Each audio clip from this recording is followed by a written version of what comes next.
लोग काम ज्यादा।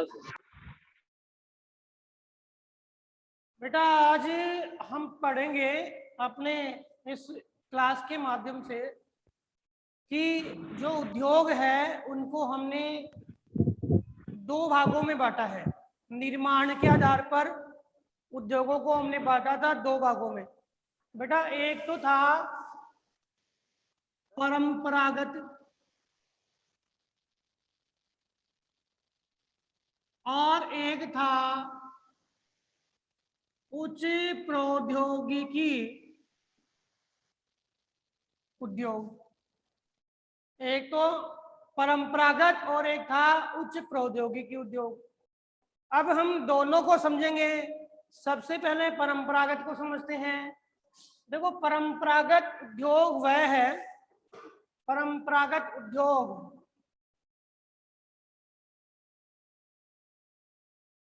परंपरागत उद्योग वह है जिसमें पहले बताया था कि ऊर्जा स्रोत के रूप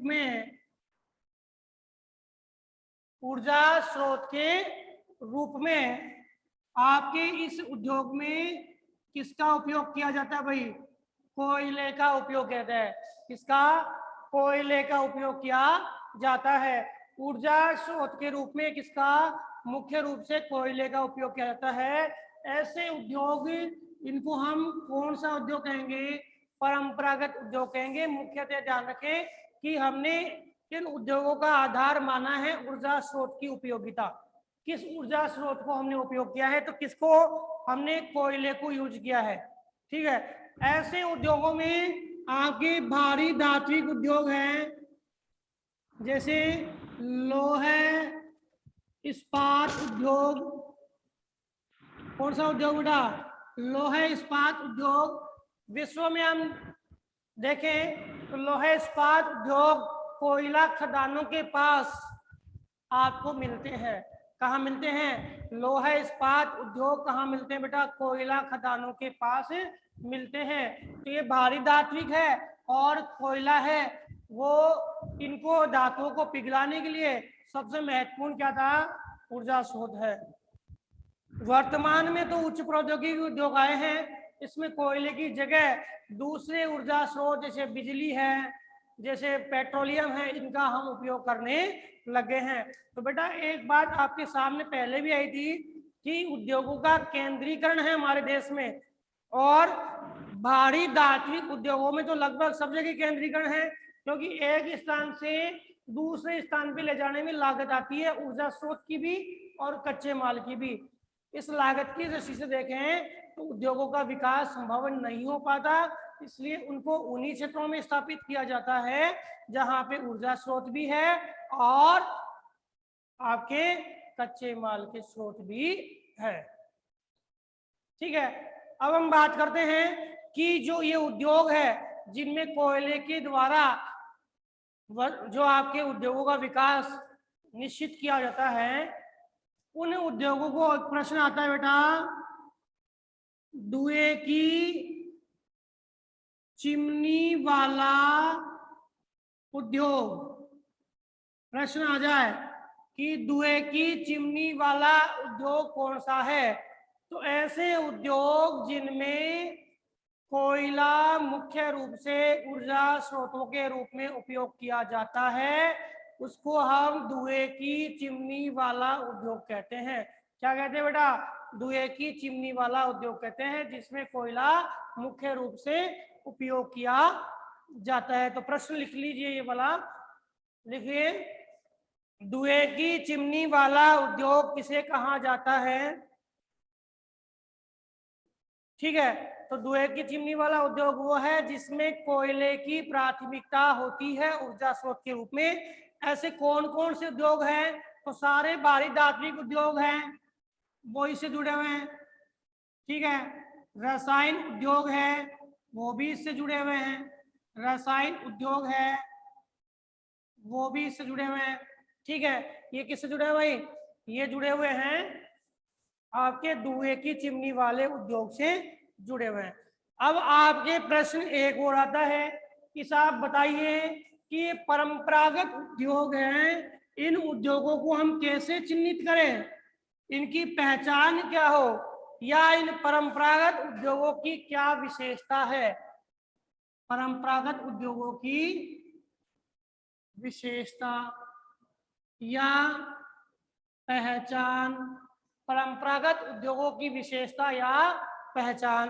तो परंपरागत उद्योग है इनकी, सबसे पहले हम बात करें कि इन उद्योगों में मुख्य रूप से कोयले का उपयोग, किसके लिए भाई, मुख्य रूप से कोयले का उपयोग किसके लिए, कच्चे ऊर्जा स्रोत के रूप में।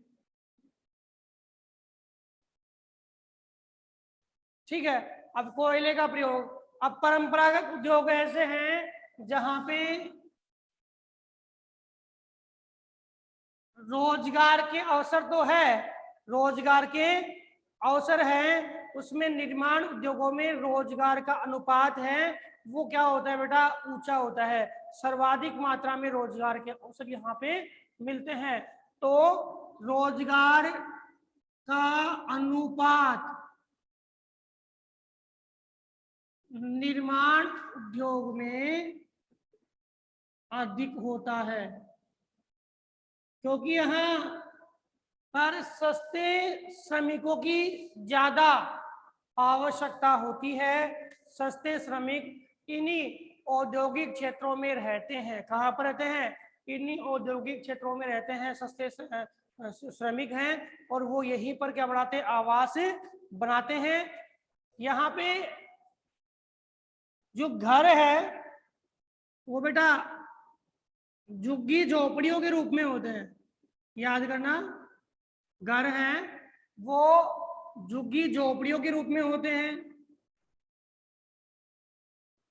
और दूसरी बात, जो घर है वो झुग्गी झोपड़ियों के रूप में तो है, साथ ही यहाँ पे जो घरों का घनत्व है वो सर्वाधिक पाया जाता है, सर्वाधिक पाया जाता है।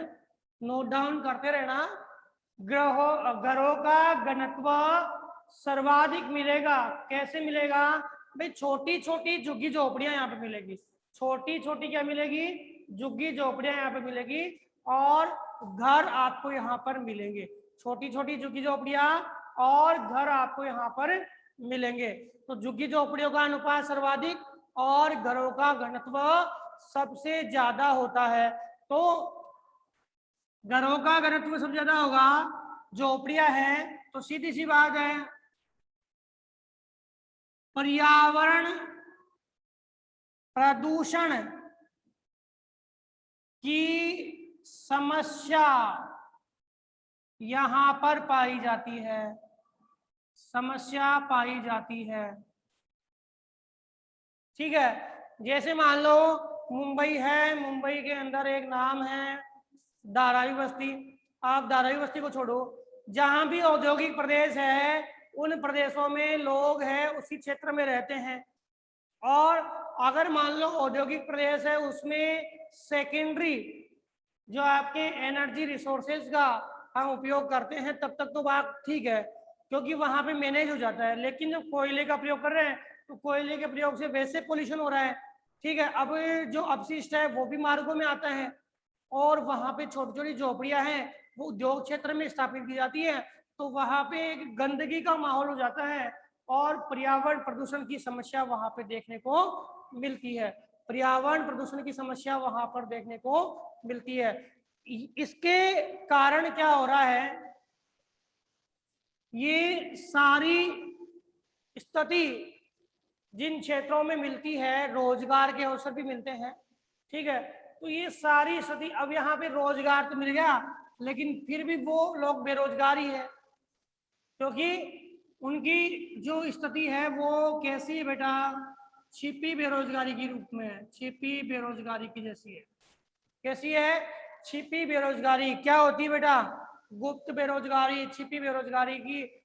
लोग तो है ज्यादा और काम क्या है कम, हालांकि रोजगार दे रहे हैं वो, आओ रोजगार पाओ, लेकिन उनकी तुलना में देखें तो लोगों को उचित मात्रा में रोजगार नहीं मिल रहा। तो यहाँ पे बेरोजगारी की समस्या है, कौन सी? छिपी हुई बेरोजगारी की समस्या। अश्वनी कुलदीप बेटा अगर साफ नहीं दिख रहा तो हो सकता है कि आपके नेटवर्क में मिस्टेक हो, ध्यान देना, ठीक है। वातावरण कैसा है बेटा?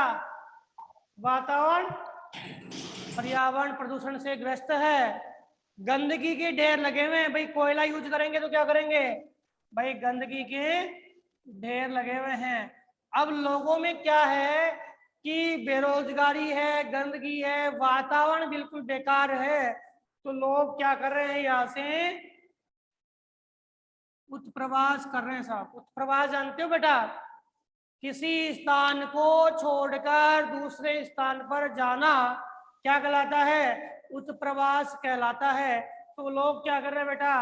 उत्प्रवास कर रहे हैं। तो पहचान बता दी। अब यहाँ पे स्थिति क्या हो रही है? उन परंपरागत स्रोतों की ये स्थिति हो रही है कि अधिकांश विश्व के जो भाग थे वैसे तो बंद हो गए, अधिकांश विश्व के जो भाग परंपरागत थे बंद हो गए, आधुनिक तकनीकी आ गई, फिर भी अगर कोई भाग ऐसा रह गया जो उसका उपयोग हो रहा है तो वहां पे लोग उत्प्रवास कर रहे हैं। साथ ही साथ इनसे निर्मित वस्तुओं की गुणवत्ता भी कम होगी या वस्तुओं की मांग कम है, तो विश्वव्यापी मांग कम होने से ये जो उद्योग है वो क्या हो चुके हैं बेटा? बंद हो चुके हैं। ये बात ध्यान रखना, ये उद्योग लगभग क्या हो चुके हैं? बंद हो चुके हैं। और इन उद्योगों के बंद होने से ये लोग गए ना, तो वो भूमि कैसी हो गई? आपकी बुक में एक शब्द है बेटा परित्यक्त। परित्यक्त यानी वो भूमि कैसी हो गई? छोड़ी हुई भूमि हो गई। कैसी भूमि हो गई? वो भूमि छोड़ी हुई भूमि हो गई, तो परित्यक्त भूमि हो गई। ध्यान देना, कौन सी भूमि हो गई? वो परित्यक्त भूमि हो गई। क्लियर है? समझ में आई बात? यानी परंपरागत उद्योग है, उसकी पहचान के लिए एक तो कोयला है, रोजगार का अनुपात अधिक है निर्माण उद्योगों के अंदर, रोजगार का अनुपात है, वो निर्माण उद्योग है उसके दो तुलना में क्या है? अधिक है। झुग्गी झोपड़ियां है उसमें रहते हैं, गृह घनत्व अधिक है, छोटे छोटे मकान, मतलब कहने का मतलब पास पास मकान है, कोई आपके बिल्कुल बड़ा रास्ता वगैरह नहीं है, छोटी छोटी तंग गलियां है और गंदगी का ढेर हो रहा है वहां पे। कोई इसी प्रकार की वहां पे शौचालय आदि की व्यवस्था सही नहीं है और अपशिष्ट निपटान की व्यवस्था सही नहीं है। हम धारावी को पढ़ेंगे ना उसमें आपके आएगा, ठीक है। और वो लोग पर्यावरण प्रदूषण के शिकार हो रहे हैं, गंदगी के ढेर में रह रहे हैं। तो अधिकांश क्षेत्र ऐसे हैं जहाँ पे उन उद्योगों में लोग हैं वो उस क्षेत्रों को छोड़ करके दूसरे क्षेत्र में जा रहे हैं। बेटा समझ में आएगा यस या नो में जवाब दीजिए। यस या no? Aman, Kiran Jat? No sir. नहीं आएगा समझ में? No sir. No sir. Aman क्या बोल रहे हैं? अमन व्यास नो नहीं आएगा सर। बेटा? सर नहीं आया। नहीं नो आया? सर। कौन बोल नहीं रहा है? सर। पूजा यस सर। बेटा समझ में आएगा? Yes sir. देखिए ये नहीं आया, वो क्या समझ में नहीं आया एक बार बताना। अभी बोला ना अमन और एक वो लड़की, क्या नाम है उसका? बेटा आपने बोला नहीं समझ में आया, तो क्या नहीं आया बेटा? एक बार थोड़ा बताइए। सर ये क्लास नहीं चल रही थी इसलिए आप पहले पढ़ाए थे ना वो वाला। बेटा मैं स्टार्ट इसी पॉइंट से किया हूँ। क्लास में प्रॉब्लम आ रही है कि आज बच्चे कम जुड़े हैं क्या बात है? मैं बोल रहा था कि ये उद्योग है परंपरागत। परंपरागत का मतलब है पहले की तकनीकी के आधार पर उद्योग है, उसे परंपरागत उद्योग कहते हैं, ठीक है। उद्योग की पहचान के लिए हम बात करें तो ऐसे कौन से एरिया हैं जिनको हम परंपरागत उद्योगों के क्षेत्रों की श्रेणी में लेंगे? तो सबसे पहले ऐसे उद्योग जहां पे मूल ऊर्जा स्रोत के रूप में कोयले का इस्तेमाल हो, रोजगार के अनुपात अच्छे हैं, क्योंकि निर्माण उद्योगों में सस्ते श्रमिकों की आवश्यकता होती है, तो रोजगार के बहुत सारे स्रोत वहां मिलेंगे, लेकिन देखा जाए तो वहां पे छिपी हुई बेरोजगारी मिलेगी। कहने का मतलब 50 लोग हैं, उनका काम था, और वहां पे हमने 60-70 लोग, 80 लोग वहां पे काम करने के लिए रख लिए, तो वेतन तो 50 लोगों का ही देंगे ना, तो कौन सी छिपी हुई बेरोजगारी, प्रच्छन्न बेरोजगारी दिखाई देगी? क्योंकि झोपड़ियां वहां पे है मिलेगी, घनत्व क्या है वहां पे सर्वाधिक मिलेगा मकानों का, पास पास मकान होंगे, और पर्यावरण प्रदूषण जैसी समस्या होगी, गंदगी के ढेर वहां लगे होंगे। तो ये पहचान है बेटा। हम कैसे जाने कि ये एरिया परंपरागत उद्योग क्षेत्र है या ये एरिया उच्च प्रौद्योगिकी उद्योग है, उसको कैसे जाने? तो हम अंतर करने के लिए सबसे पहले क्या देख रहे हैं कि उनके पहचान के बिंदु देख रहे हैं। अब वर्तमान स्थिति क्या है कि वहां के लोग हैं इन भागों को छोड़ रहे हैं। क्या कर रहे हैं? छोड़ रहे हैं, और ये उद्योग धीरे धीरे क्या हो रहे हैं? बंद हो रहे हैं। और इस कारण से ऐसे उद्योग जो बंद हो रहे हैं इनको हम परित्यक्त भूमि कहते हैं। क्या बोलते हैं बेटा? परित्यक्त भूमि कहते हैं। कौन सी भूमि कहते हैं? परित्यक्त भूमि कहते हैं। समझ में आया क्या? अब यस सर। अब इसको हम एक Yes, sir. एग्जाम्पल से समझते हैं। सर परंपरागत कई बच्चों की क्लास ही नहीं चल रही। क्लास नहीं चल रही क्या? हाँ सर, मेरे फ्रेंड्स का हाँ फोन सर। आया, उनकी क्लास नहीं चल रही। क्लास नहीं चल रही? हाँ सर, निकिता शर्मा का फोन आया मेरे पास, उन्होंने बताया कि क्लास नहीं चल रही। क्लास की क्या समस्या आ सकती है वो पूछना ही पड़ेगा ना। अब मेरे यहाँ से चल रही है क्लास, अब आप लोग जुड़ रहे हो, लेकिन कई स्टूडेंट नहीं हाँ जुड़ सर। पा रहे, उसका हो सकता है कि वहाँ के नेटवर्क में समस्या आ रही हो। आज बच्चे आधे जुड़े हैं। हाँ सर, वो निकिता इन्होंने फोन किया था तो ऐसे बोल रही थी इंग्लिश की कि तो आज क्लास, क्लास नहीं चल बेटा रही। इंग्लिश या हिंदी की क्लास तो लगी थी क्या? वो तो जुड़ रही थी क्या? हाँ सर वो भी नहीं जुड़ी थी मेरी तो।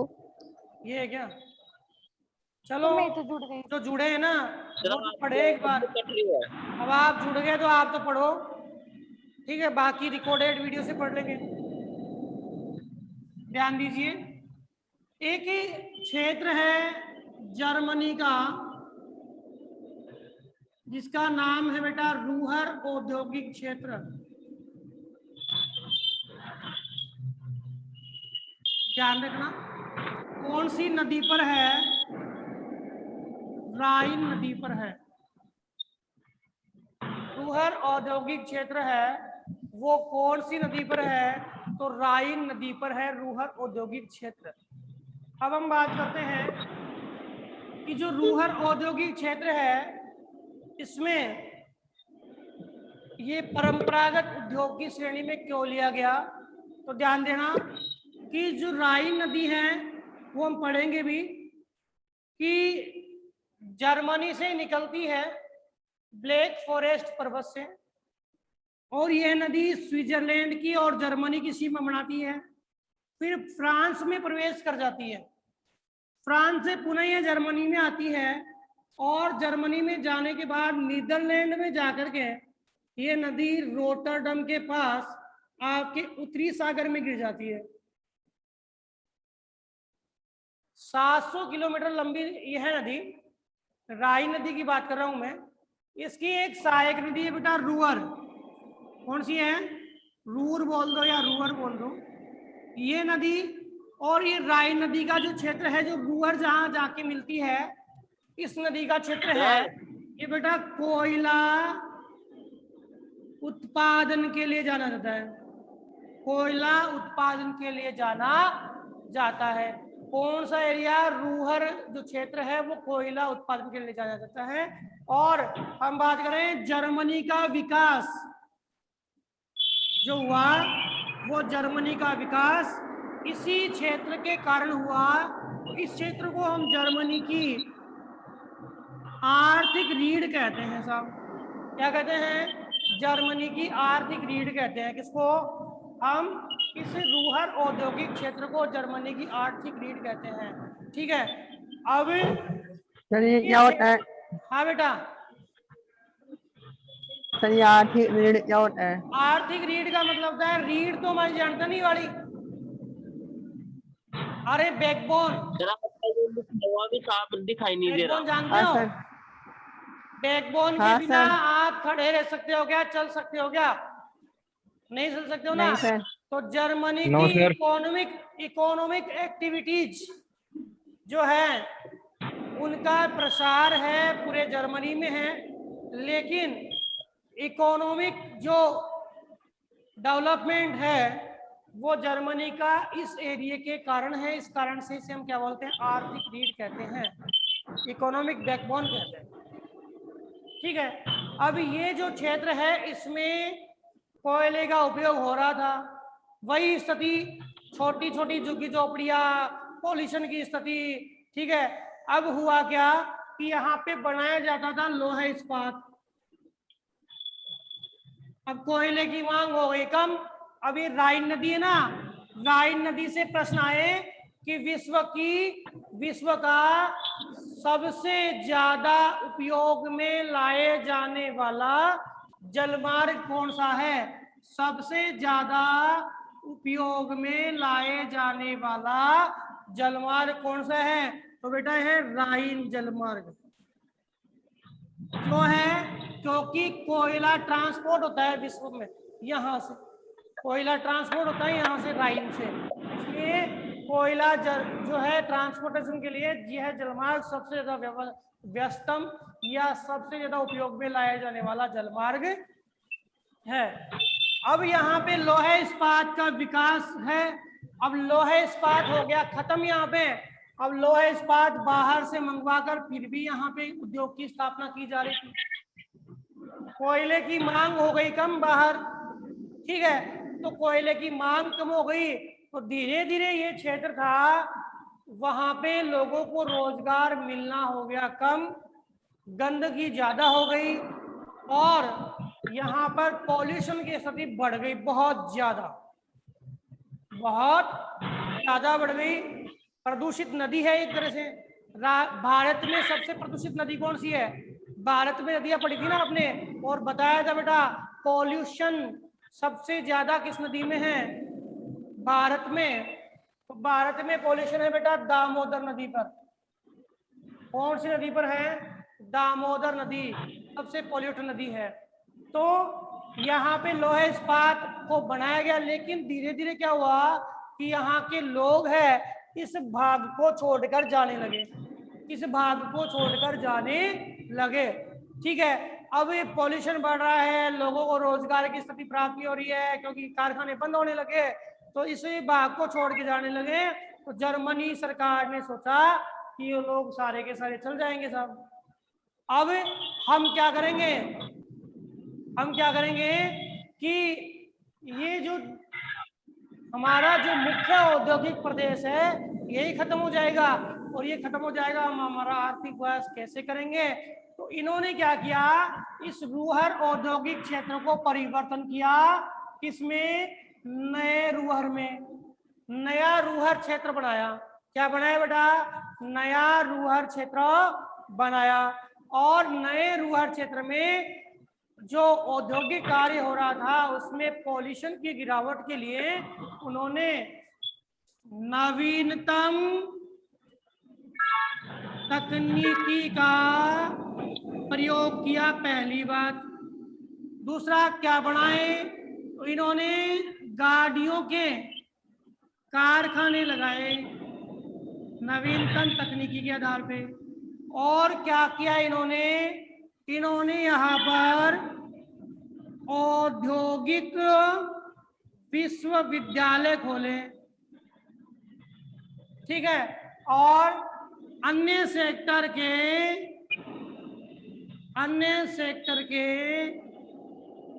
रोजगारों का सृजन किया। अन्य सेक्टर के रोजगारों का क्या किया? सृजन किया। क्यों किया बताइए बेटा? भाई अन्य सेक्टर के रोजगारों का सृजन क्यों किया? अरे क्यों किया?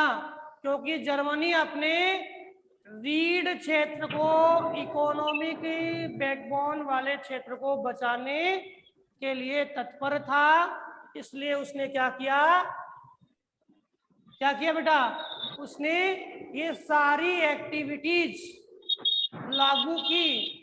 और यहाँ पर क्यों, क्योंकि 80% तक लोहा इस्पात का 80% तक लोहा इस्पात का निर्माण कौन कर रहा था, आपका जर्मनी कर रहा था। 80% तक लोहा इस्पात का निर्माण कौन कर रहा था बेटा, आपका जर्मनी कर रहा था। जर्मनी का कौन सा प्रदेश कर रहा था, सॉरी रूअर औद्योगिक प्रदेश कर रहा था। इसलिए जर्मनी सरकार को इस रूअर औद्योगिक प्रदेश को डेवलप्ड करना बहुत ज्यादा आवश्यक हो गया था। इसलिए इन्होंने रूहर औद्योगिक क्षेत्र को, जो पॉल्यूट हो चुका था, इसको नए रूहर औद्योगिक क्षेत्र के रूप में बदल दिया। तो बताओ, परंपरागत जो आपके औद्योगिक प्रदेश है, समझ में आ गए क्या भाई? कोयले की जगह क्या किया, दूसरे सेकेंडरी ऊर्जा स्रोतों का प्रयोग इन्होंने किया। समझ में आ गया बेटा? Yes sir. बड़े बड़े बाजार क्या किए, निर्मित किए। ठीक है, तो आपका यहां से प्रश्न बनता है, जर्मनी के रूअर औद्योगिक क्षेत्र को समझाइए और नए रूअर से क्या अभिप्राय है, नए रूअर क्षेत्र से क्या अभिप्राय है। ओके बेटा, ओके, थैंक यू बेटा।